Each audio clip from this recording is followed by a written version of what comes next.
We are now just days away from the official reopening of Disneyland Resort theme parks. From the original Magic Kingdom to California Adventure Park, everybody is excited to welcome back the happiest place on Earth after more than a year of being shut down. Today, it's all about diving into what you can expect from an official reopening and, more importantly, what you shouldn't expect from the official theme parks reopening on April the 30th. There's a lot to get to, and we can't wait to dive in.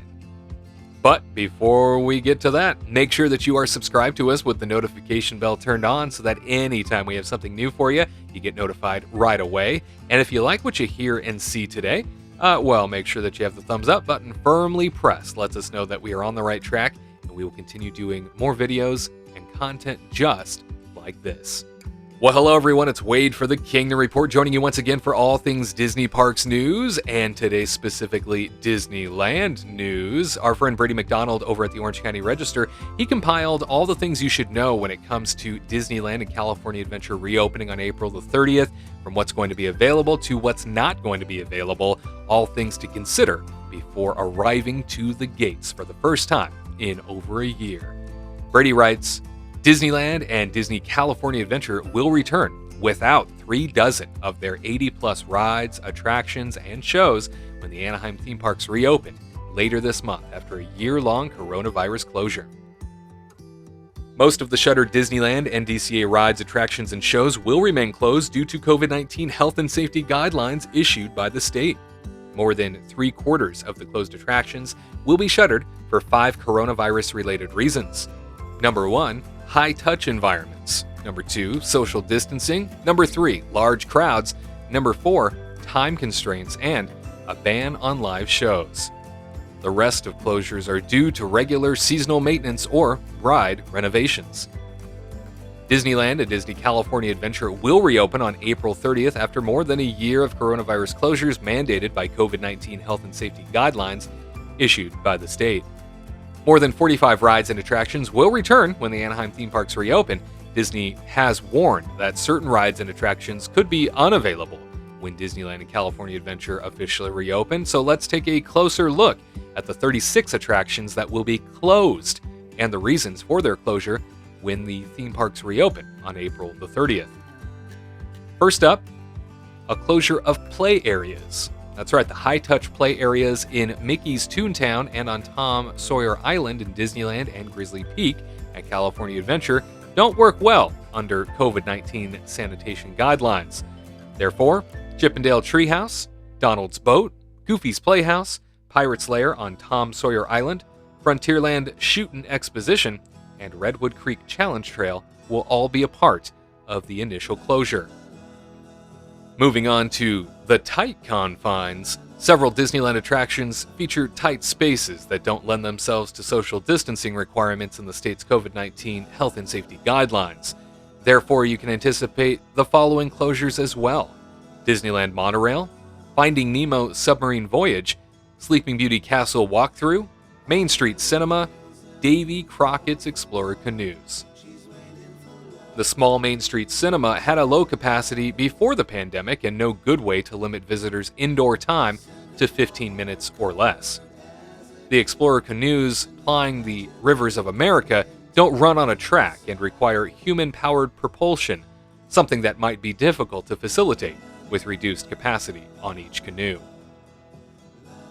Moving along to meet and greet locations, new physical distancing rules will mean that theme park visitors won't be able to get close to characters, with photo opportunities taking place from a safe distance. Several familiar meet and greet locations in Disneyland will remain closed when the park returns, such as Mickey's House, Minnie's House, Pixie Hollow, and Fantasy Fair Royal Hall. When it comes to time limits, that's also a very important aspect of the state's reopening guidelines. And therefore, California's revised COVID-19 health and safety guidelines do require theme parks to limit indoor rides and attractions to no more than 15 minutes. Attractions that allow for casual browsing with no beginning or end make it difficult for Disneyland cast members to monitor the required 15-minute time limit. Therefore, you can expect the following closures as well: Great Moments with Mr. Lincoln, Star Wars Launch Bay, the Animation Academy, Sorcerer's Workshop, Blue Sky Cellar, and the Bakery Tour. The indoor Great Moments with Mr. Lincoln audio animatronics show has a running time of 16 minutes, according to touring plans. The Bakery Tour in DCA's Pacific Wharf food court includes free bread samples distributed to visitors by a Disney cast member, a practice that doesn't work well in a pandemic environment. And when it comes to live shows, only outdoor live performances and shows are allowed at theme parks under state COVID-19 health and safety guidelines. Therefore, you can expect the following to remain closed upon reopening: Disney Junior live on stage, Frozen live at the Hyperion, and Mickey and the Magical Map. Disneyland has laid off the casts of Frozen Live and Mickey and the Magical Map, leaving both theaters dark when the parks return. The indoor Disney Junior live on stage show also suffers from a running time of 25 minutes.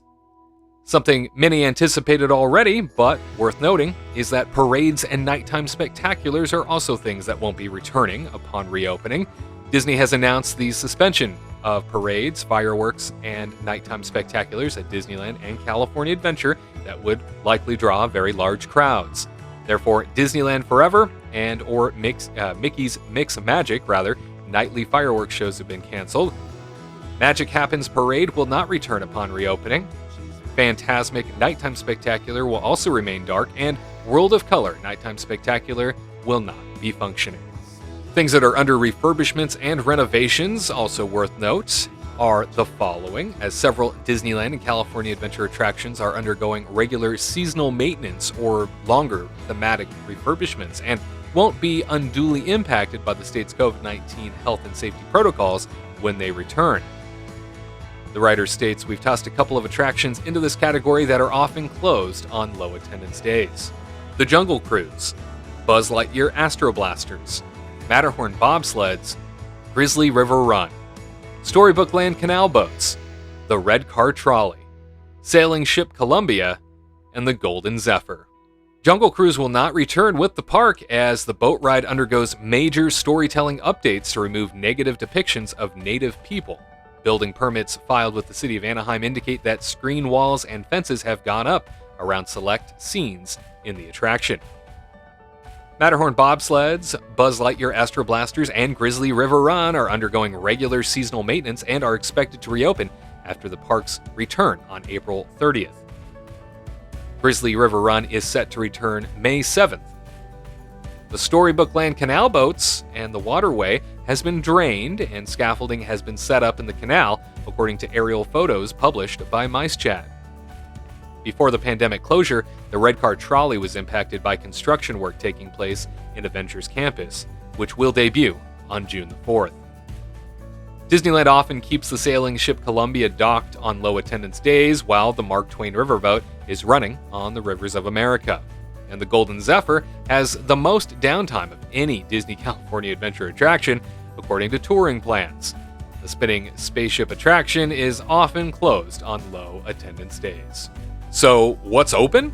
That's probably the question you have, right? Well, Disney has confirmed more than 45 rides and attractions will return when the Anaheim theme parks reopen on April the 30th. Several rides that underwent refurbishments and renovations during the pandemic closures, including King Arthur Carousel, Indiana Jones Adventure, Mater's Junkyard Jamboree, and Pixar Pal Around, will return with the parks on April 30th. Fantasyland's renamed Snow White's Enchanted Wish will also return with Disneyland after extensive renovations that removed the scary ending and added a happily ever after finale. The renovated Haunted Mansion in New Orleans Square will be back as well, with new interior decor and fresh exterior paint. The existing version of Splash Mountain in Critter Country will return when the park reopens, with the Princess and the Frog transformation happening at a later date. The high-touch Millennium Falcon, Smuggler's Run, Flight Simulator attraction, and Star Wars Galaxy's Edge will also return when Disneyland reopens. A pair of longer attractions, the 18-minute Rise of the Resistance and 17-minute Turtle Talk with Crush, will be back as well, likely in a shortened fashion. Once again, our many thanks to Brady McDonald at the Orange County Register for compiling and sharing all of that with us. so we can expect certain things to be open and certain things not to come back online upon the theme parks reopening officially on April the 30th. Does anything surprise you as to what will be shut down upon reopening? And do you anticipate any of these reopening anytime soon, especially as the state of California continues to roll back restrictions at a very fast-paced rate? There's great anticipation that in just a month and a half, as California's Governor Gavin Newsom has stated, by the second week of June, California is back in business, and many of the restrictions originally that were put in place for theme park reopening, businesses reopening, and all kinds of reopenings across the state will be rolled back entirely by that point, as long as numbers across the board stay low during this pandemic. For those of you outside the state of California, we know that you are chomping at the bit to come to Disneyland Resort theme parks, and you may have heard that SeaWorld San Diego is claiming that they will be open to out-of-state visitors. Well, we wanted to dig in on that and figure out what exactly is going on, as there's been no official announcement from Disney on this matter. Theme park insider's Robert Niles says that SeaWorld San Diego announced on the 20th that it would begin welcoming out-of-state visitors, citing a change in California rules. But the state's websites showed no changes to California pandemic rules that prohibit theme park ticket sales to non-vaccinated out-of-state visitors. On SeaWorld's website, he writes, the park stated that per state COVID-19 restrictions, attendance is limited to California in-state visitors, and now out-of-state visitors will be required to show proof of a completed COVID-19 vaccine or a negative COVID-19 test taken within 72 hours of their park visit, required for guests 3 and up, end quote. However, California's blueprint for a safer economy, industry guidance for amusement and theme parks continues to require, quote, in-state visitors only across all tiers. Another state blueprint document notes that fully vaccinated persons from out of state may visit or attend activities or events that are restricted to in-state visitors, close quote. But SeaWorld's note offers a testing alternative for non-vaccinated visitors, though the current published blueprint guidance does not include support for that. The state's most recent travel advisory also states that non-essential travelers from other states or countries are strongly discouraged from entering California and should adhere to the quarantine procedures, which require a quarantine of 7 days after arrival with negative COVID tests if they have not been vaccinated. It could be that SeaWorld jumped the gun on a change in California policy that is soon to be released, or the state just hasn't updated its publicly published rules yet, or that SeaWorld is testing California policy. The writer Robert Niles says he's reached out to SeaWorld for comment, and a SeaWorld spokesperson referred to the second blueprint document and referred all additional questions to the California Attractions and Parks Association, a state industry trade group. So once again, thank you, Robert Niles, for that reporting on SeaWorld San Diego opening to out-of-state visitors. Certainly, we anticipate the state to weigh in on this, as SeaWorld seems to be the only theme park running in this direction. Things definitely sound like they are getting much better in terms of overall numbers, in terms of overall testing, and in terms of overall vaccination rates, everything going in the correct direction for the state to reopen officially back in business, like I said, in June. However, right now, we have not heard Disney weigh in on this matter, and we do anticipate hearing that very soon. So potentially very good news for out-of-state residents who can't wait to get back to the happiest place on earth. Hey, tell us in the comments, are you somebody that's excited just to be standing on Walt Disney's original Main Street USA again? Or are you somebody who looks at this very differently and might seem to think that paying the original full price for less of an experience isn't something you're going to do until things get back to normal? We know that there are both camps out there. We would love to hear your perspective. Once again, if you haven't done so, make sure you are subscribed to us with the notification bell turned on, and thumbs up is always appreciated. Hey, for the Kingdom Report, I'm Wade Heath. We'll see you next time for another Disneyland News Update. To all who come to this happy place, welcome.